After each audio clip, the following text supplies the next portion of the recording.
can finally drive. It just took me 10 years. Here is how I learned to drive with dyslexia and dyscalculia. So hi, my name is Mads. And as I just said, I have dyslexia and dyscalculia. And it can be a challenge to learn to drive when you have these learning challenges. So why did it take me 10 years? Not everyone with dyslexia spend that much time. Well, there's several things here that stopped me and I wasn't really interested in driving. If you don't know, I'm 30 this year and I started actually in Norway. We started when we were 18 learning to drive.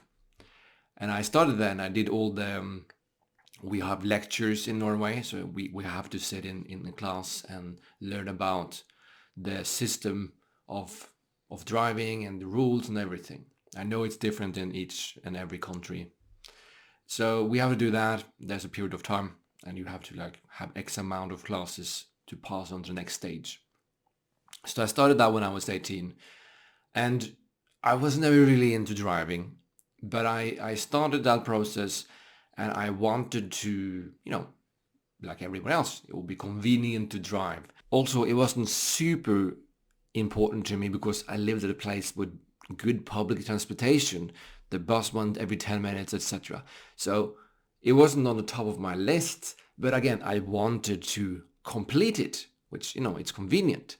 And after finishing the classes, we started to drive. I started to drive with my parents and, it went all right. I didn't feel particularly comfortable, which I don't think anyone does when you first start out.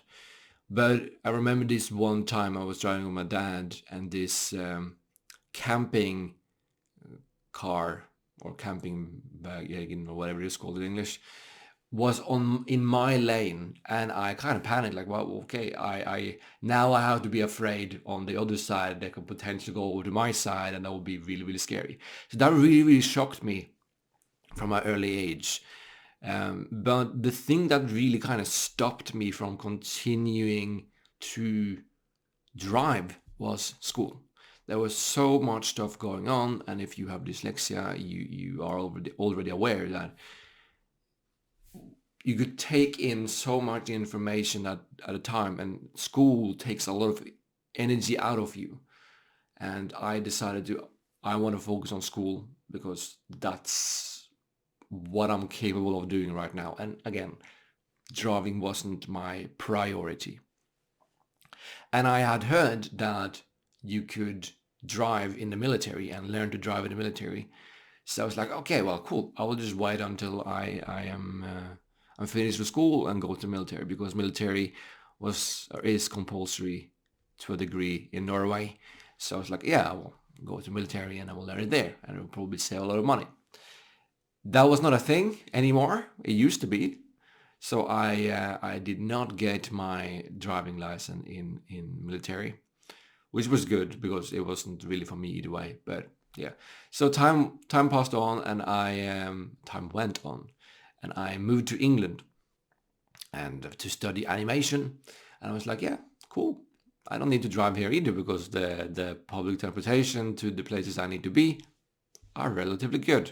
If you look away from how poor English transportation can be. That's a different discussion altogether. But I wasn't before I saw a friend of mine in class, but she took some driving lessons in England. I was like, oh, maybe I can save time and save money on doing or taking the class in England. So I did some research and it was significantly cheaper to do it in England than in Norway. Only one problem, and that is we're driving on the opposite side of the road. So I was like, well, if I learn to drive on is it the left side or the right? I don't know which side. It's the wrong side, okay? It's the wrong side of driving on the road. It doesn't really matter because then I know that. That's what I've learned. And I will save money. Unfortunately, I probably would if I was able to finish it in a relatively quick and easy time. I wasn't. I had to do the what's the word? Theory, which went surprisingly well. I did it on first try. I was really surprised. Like, wow, okay. I've had people struggle with this for a long time, so I was like, okay, it's fine. And they were really good accommodation. I could listen to it, and the questions was relatively good. We will come back to that later because we have much more about that process. But at this moment of time, it wasn't really a struggle for me. And I found a driving instructor. So this was later on. There's like a year after I studied animation. I went on to study special education in Exeter in England. Took a master there, and that's when I decided, okay, now I can start driving. So I got a good driving instructor and started. The thing that I quickly realized is that they put you out earlier to be tested than is necessary, which is a shame because I was not ready, which made it more difficult for me to actually pass because I got increasingly more terrified of driving. And I can see now that I was also confused because left and right is already a challenge for dyslexics, right? So now I've flipped everything and everything is the opposite of what I've seen my whole life. So I just made it way more complicated than it needed to be.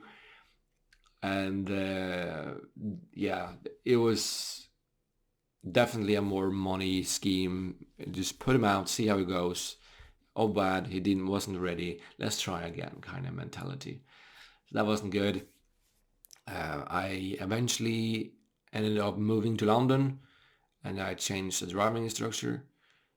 He introduced himself like, "No one has never failed under me." I was like, "Well then, mate, here I am. I'm gonna potentially destroy your strike here.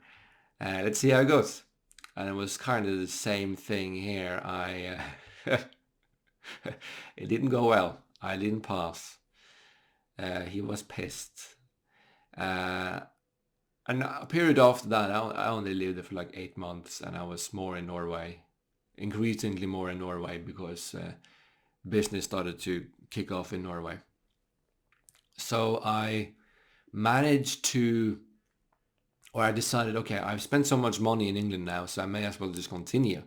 So I started, even when I lived in Norway, I was flying down, living in a hotel, had a week of intensive training, and by the end of the week I had a course. No, that was horrible. I didn't pass, and it was too stressful for me.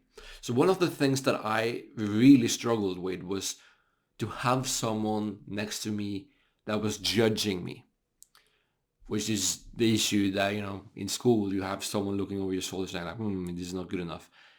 I realized that trauma from school was really present while I was driving, and that really stopped everything from flowing. So I realized that I can't do this in England. This is not working for me. There's too much stress. So I tried to transfer my driving theory driving proof, so to say, over to Norway. That was a massive challenge, and there was so much work, and for it potentially not to go through. So I was like, okay, I have to actually start doing. I have to take the theory test again. And I was saying, not a problem. I've already done this once. It can't be worse than it was in England, right? It was. But at the same time, I found a new driving school here in Norway, where I now lived. Different place than where I grew up. This was around lockdown, so there was I had to wait a couple of years before it was open, and I didn't really want to start the theory test because I was like, okay, I learn more practical either way, so I want to do it in combination. I can ask my teacher, etc. So I waited, and eventually I got a driving instructor, and in maybe 2 months in, she broke her foot, which was sad. But before she broke her foot, she told me, because I started with a manual car, because that's what I was driving in England, and I was like, I want to drive that because then I can drive any car. But she was like, Max, if you want to actually reach your goal here, you need to drive an automatic car. So I was like, okay. And I was really struggling with the left and right and the combination of all these things. So I was like, okay, I will do the automatic car. So yeah, not long after she broke her foot and I wasn't able to have her anymore, so I had to wait like a few months until I got a new instructor. And then it was summer, so I couldn't have him for too long, and eventually he quit after summer. So I got a new one I had maybe for 2 weeks, and she got pregnant, and then she had to take her leave from that. And then I got a new one. I was like, okay, how long am I going to have you for? He was really, really good. He also had ADHD, so he was very aware of like how these challenges with learning can impact your driving. And he was, because he had this super hyper awareness, he picked up on things that all the others didn't pick up on, and that I didn't connect with these challenges. So it was very, very, very interesting. And he managed it. I was very open from the get-go with all of my driving teachers, like, I have dyslexia, I have dyscalculia. This is how it affects me, at least to my knowledge, and this is what I need you to do.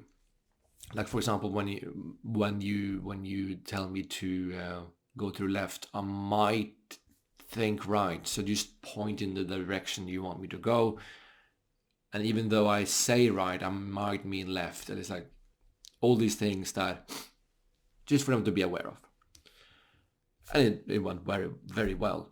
But this new one, he picked up on things like, for example, Dyscalculia, and how waiting for too long for the car to pass, the other cars to pass, was part of not understanding time, length, and speed.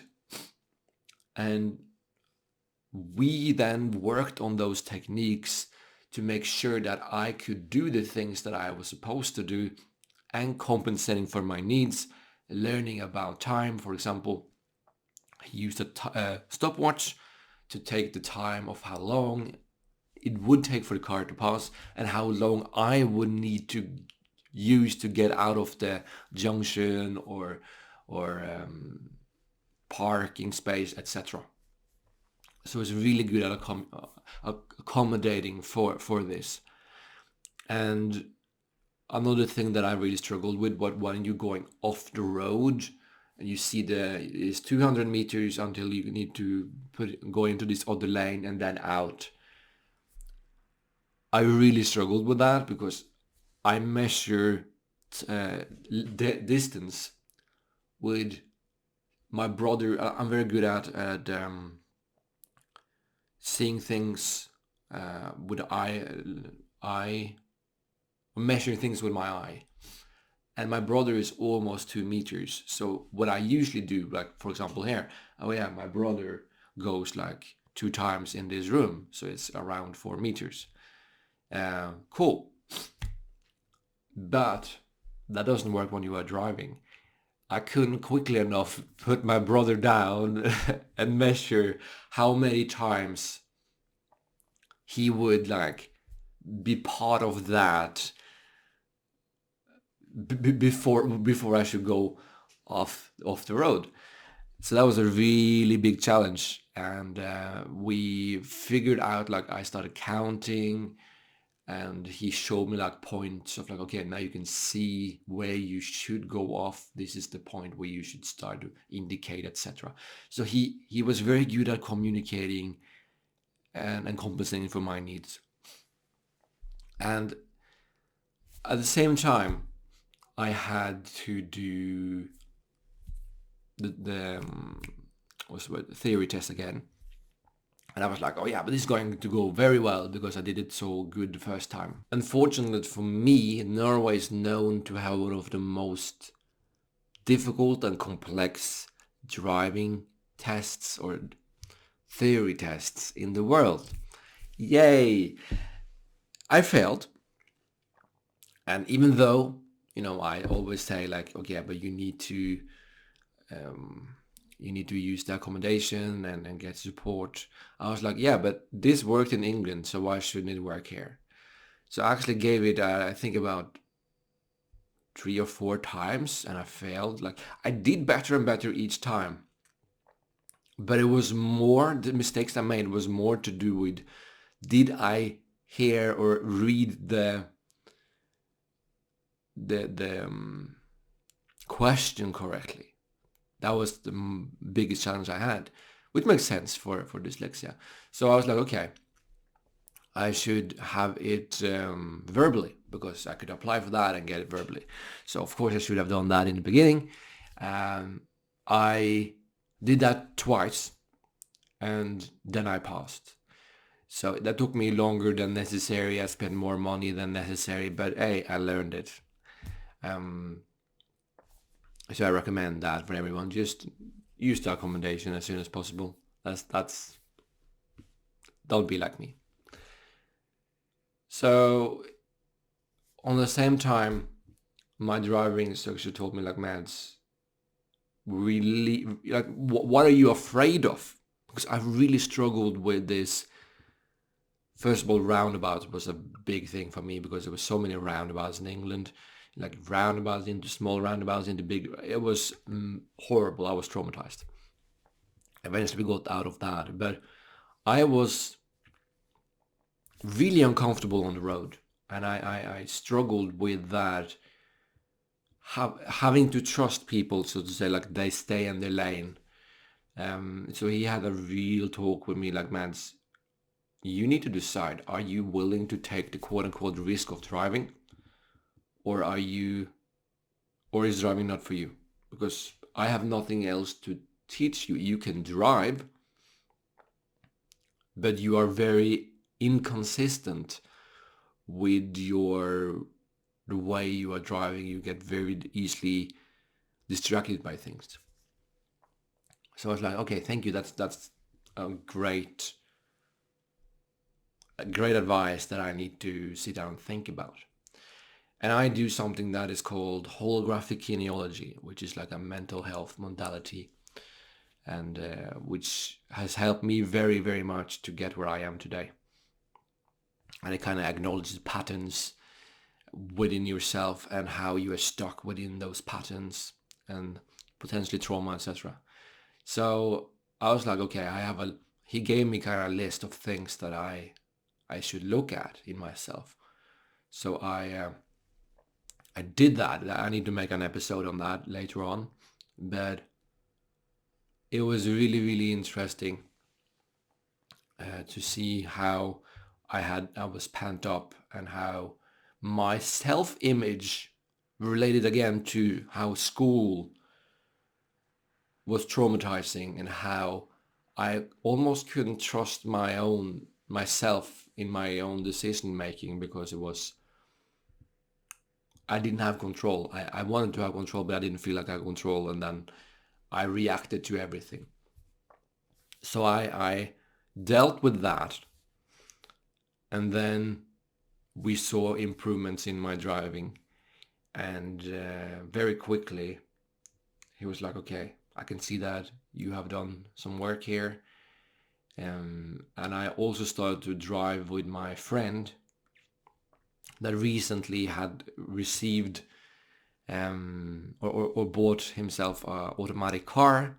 So not because of me, but he did buy it. So now I can drive with him. And then very quickly I managed to get it on a level that was good, and I managed to pass the test. And I managed to pass the test, but the test itself was done in a snowstorm. But it was, well, you know, the whole, they always like sound. It sounds like it's the end of the world when they start like, yeah, well, you were driving a little bit too fast on certain roads because it was slippery. You should have known better. I was like, okay, now I have failed. This is the end. But she was like, yeah, well, you passed because you did drive very well and did everything correctly, blah, blah. So I was like, oh, wow, okay. I actually made it. Finally, it took me like 10 years. And after that, I don't know what happened. Like my body just released stress like never before. So I was in bed for 3 days because my stomach went wild. So that is like my driving story, and how all these challenges around learning and self-worth impacted this aspect of myself that I wasn't aware of.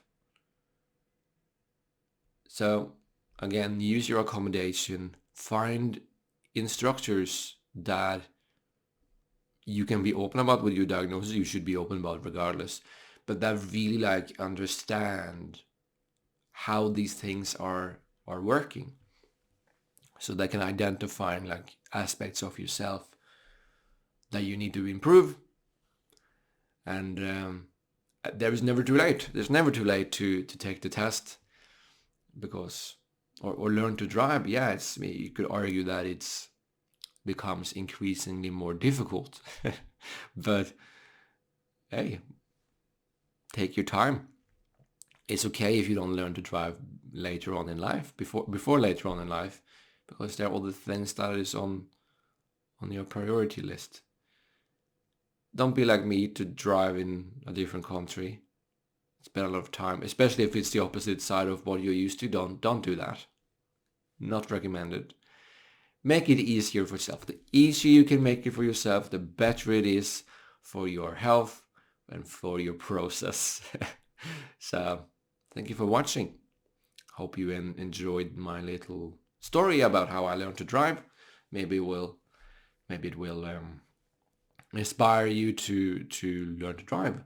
I will make more specified videos about certain part of process of driving in the near future. So look forward to that. This is just like the video series where I share and my thoughts and feelings around a certain subject, and just speak freely without really having to worry about editing or specifying this one thing. I just want to talk freely and share my life and get a connection with you guys. So thank you for listening, and follow for more. Check out my other videos. Mads out.